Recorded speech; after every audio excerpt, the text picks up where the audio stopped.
So, despite the fact that we are a little bit over an hour before the FC Dallas versus Nashville SC game, I'm still going to quickly do this video where I talk about the 5 most disappointing team in the MLSisback tournament. And of course, if you guys remember back on Friday, I did the video where I look at the 5 most outstanding team in the MLSisback tournament. And today, I am unfortunately going to look at the teams that,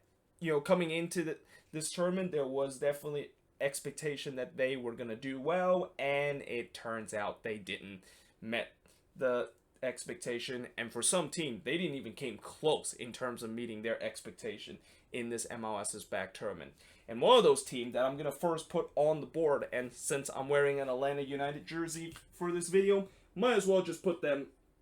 up there first as one of the most disappointing team in this MLSisback tournament. And if I would have done a ranking system in terms of this list, Atlanta United clearly would be at the top of the list in terms of what I think is the 5 most disappointing team in the MLSisback tournament. I mean, not only the fact that they didn't get a victory or score a goal in this tournament, but this tournament ultimately cost Frank de Boer a job after he, of course, was fired after that loss against Columbus Crew in the final group stage game for Atlanta United. And as much as I know there's going to be a lot of Atlanta United fans are going to point the finger at Frank de Boer and going to pretty much completely blame on he was pretty much the reason why this team looked like pretty much the worst team in this tournament coming out of the group stage. I'm not going to exactly do that, and that I feel like,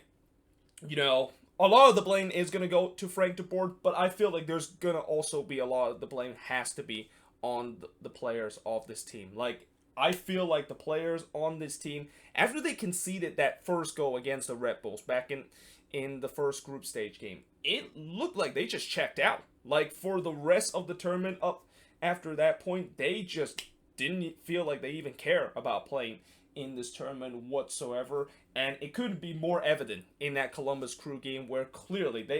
they looked like they were a team that you would think there should be some urgency that they're facing elimination, but instead they didn't show any urgency whatsoever. And remember how I talked about in the beginning of this tournament or before this tournament started where I feel like if Atlanta is going to move on into the next round, Pity Martinez and Ezekiel Barco need to show up, and this is a great opportunity for their coming out party and show why the amount of money that Atlanta spent on both of those players was worth it at the end. And it turns out that they did not show up whatsoever, and that, if you look at after this tournament and really for the rest of this regular season, if both of those guys are not going to produce for this team, we are about to talk about probably some of the biggest, if not the biggest flop we have ever seen in league history of a team signing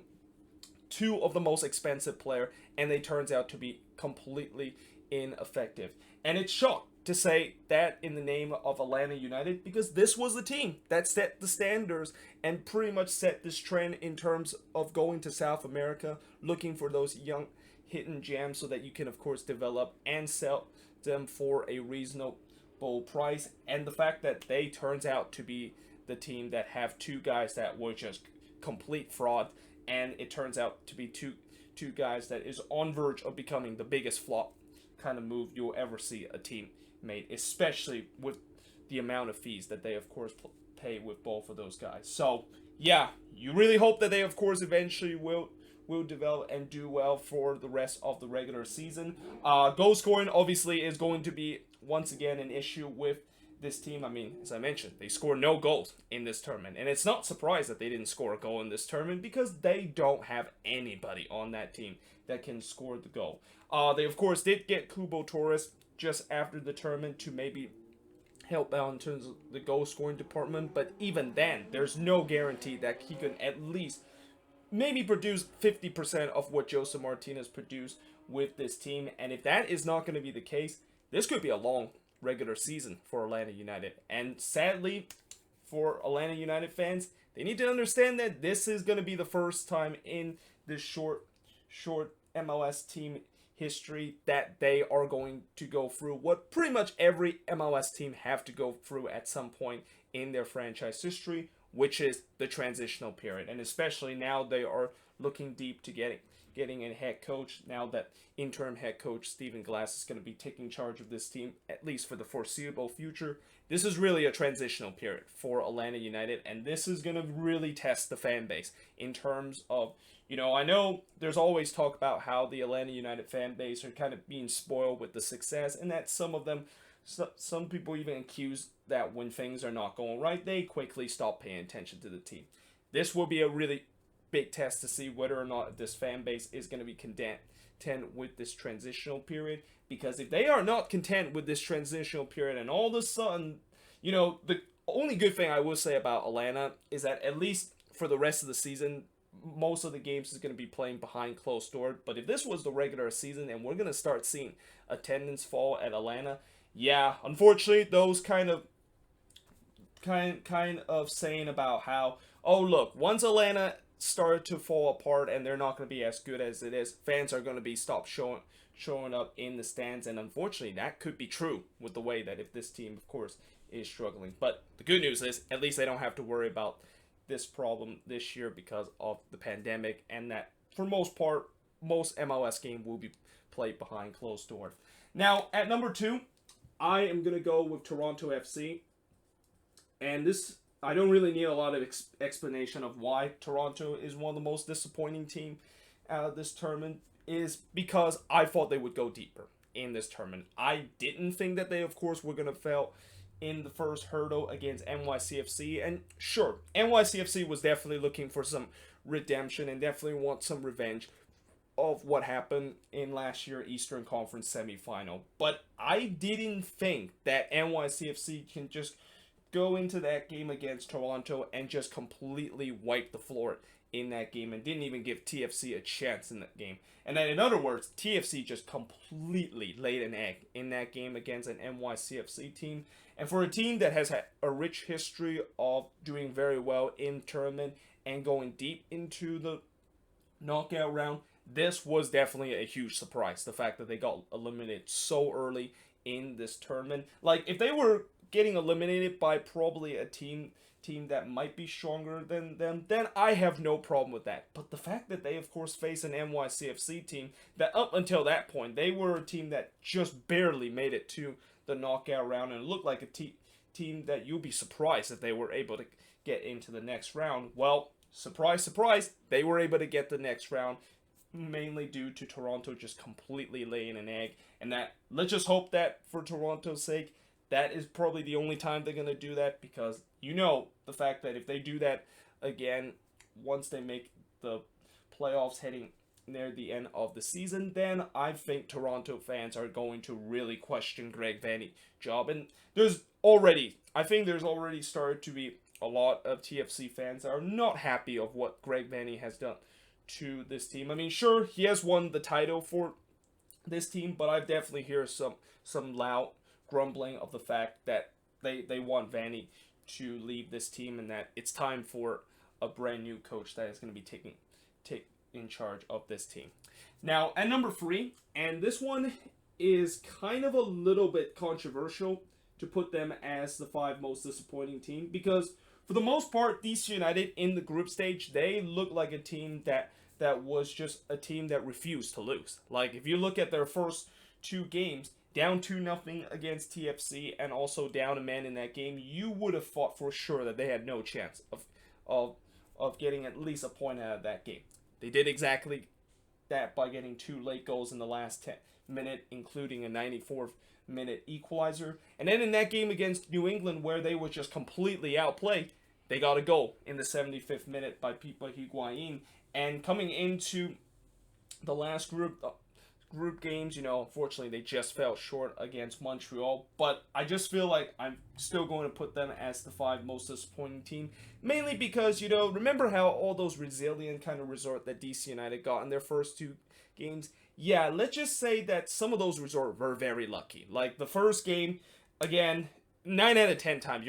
you're gonna rarely see a team that is able to come back from 2-0 down and down a man in the last 10 minutes of the game and able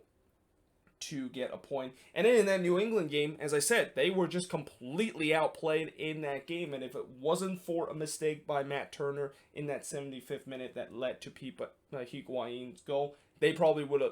have dropped points in that game too, and they wouldn't even be in the discussion of potentially going to move on into the next round, heading into the last group stage game, which they lay an egg in that one. And I think going forward, when you look at this team, and really after this tournament, there is definitely a lot of question in terms of the attack, which is kind of shocking because this offseason, they just bought players that they thought that they could improve on that attack. I mean, so the players that they brought that they thought that could really improve that attack has really just completely flopped in the face. I mean, Edison Flores is on verge to probably become the most disappointing signing we have seen this offseason, with him just haven't done anything with this team ever since he started playing with DC United. And Julian Gresso, who we of course said how amazing he has done with Atlanta United, well, he is not. When he joined DC United, he looked completely like a shell of himself when he was with Atlanta. Now, that being said, I will give Julian Gresso the benefit of the doubt that Ben Olsen hasn't really been playing him in the correct position, and therefore that might be the reason why he's not doing very well. But overall, this DC United team, in terms of the attack, it is an absolute mess right now. And I know DC fans are going to point to the Paul Arriola injury, and while Arriola is very important to this team, and maybe that attack would be a little bit better if Arriola was playing, I mean, I just feel like with some of the signings that they've done and the money that they invest in this attack to make it better, and instead it seemed like they just made it worse. And when you have a 35-year-old Pipa Higuain, who's basically the player coach for this team to score goals for you and score pretty much 2 of the 3 goals that you had throughout this tournament, that is definitely a huge issue, and that definitely should not be something that DC should be clearly relying, and that there's got to be a lot of question of how in the world is this team going to score goals now that none of the team shown throughout this tournament. And also remember from the first 2 games where they just don't have any players that can bang the goals for this team. Now, moving on to number 4. This is another controversial one, but I'm going to put the defending champ as one of the most disappointing team. Now, I know the LAFC resort,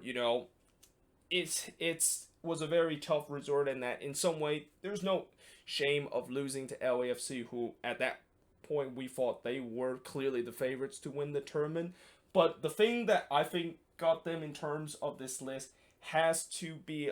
a little bit with the resort that they had against LAFC, where they looked like they were by far second best in that game and just getting completely blown out by that LAFC team, and also how they played in the group stage. Like the fact that they didn't score a single goal against a Quakes defense that was pretty leaky throughout the tournament and even in the beginning of the season, and then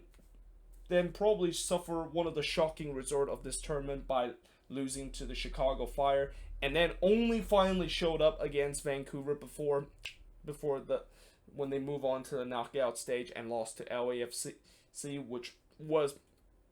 at that point,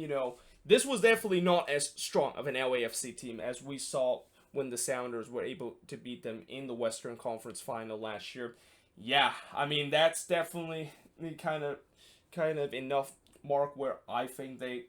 would belong in terms of the most disappointing team in the MLSisback tournament. And you wonder, is with the way that they've been playing in this tournament, is this kind of once again a sign of the old Sounders team, where they're a team that tends to always get off to a slow start, but eventually somehow in some way they found a magical run in the second half of the season and somehow just got into the playoffs and finished in second place. Like, I have a feeling that's going to happen with the Sounders team, although the thing that I will warn Sounders fans is that this season, it's a shortened season. So if you're going to have your bad spell in the regular season, as you have been in the past couple of years, except for last year when they actually got off to a good start, you got to make sure you eventually turn it on near the second half of the season quicker than you have done in the past. Because if this is a Sounders team that's going to be that's going to look like the team that's going to be for the rest of the regular season, I mean, that is definitely not going to be a team that will potentially defend their crown as the MLS Cup champion. But finally, at number 5, in terms of the 5 most disappointing team, I am going to go with the Chicago Fire. And the thing that is so disappointing about the Chicago Fire is that performance when they beat the Seattle Sounders, which was one of the most shocking resort from this tournament, that turns out to be false hope for the Chicago Fire because they laid an egg in the very next game against the San Jose Earthquakes, and they especially laid the biggest egg in this tournament by losing a Vancouver Whitecaps team was basically down to their third string goalkeeper and basically playing the USL kind of squad. I mean, when you lose to that kind of squad, which again, there's no disrespect to the Vancouver Whitecaps, and that a little bit spoiler alert, when I do the 5 most surprising team in this tournament, Vancouver is definitely going to be featured in that video. But when you lose to a USL level kind of team and a third string goalkeeper that was only playing in his second game and was starting for the very first time in his career, that is just absolutely no excuse whatsoever. Whether or not if this Fire team that I knew coming into this tournament there was going to be some mystery of whether or not if they're going to be good or not, and I feel like it's going to be either going to be a good Fire team with all those signings that they made in the offseason paid out, or a team that turns out to just look like the same Chicago Fire teams of the past. And again, in that Seattle Sounders game, I thought things were going to finally change for this team, and then yeah, the rest is history in terms of what happened, and kind of really just defined the Chicago Fire for the past couple of years, where as soon as you get some hope that this team can actually do some good things and maybe has got over the hump of mediocrity that they've been having for the past couple of years, they laid the biggest egg in these next couple of games that ultimately led them finishing dead last in probably the easiest group from this MLSisback tournament. But that being said, let me know in the comments below, what do you think of these 5 teams that I put, and let me know in the comments below, do you of course agree with it, or if there's any team that you think should belong on this list, let me know in the comments below. But yeah, hope you guys enjoyed this video. If you do, make sure you guys leave a like, smash the subscribe button, and yeah, I of course will see you guys next time.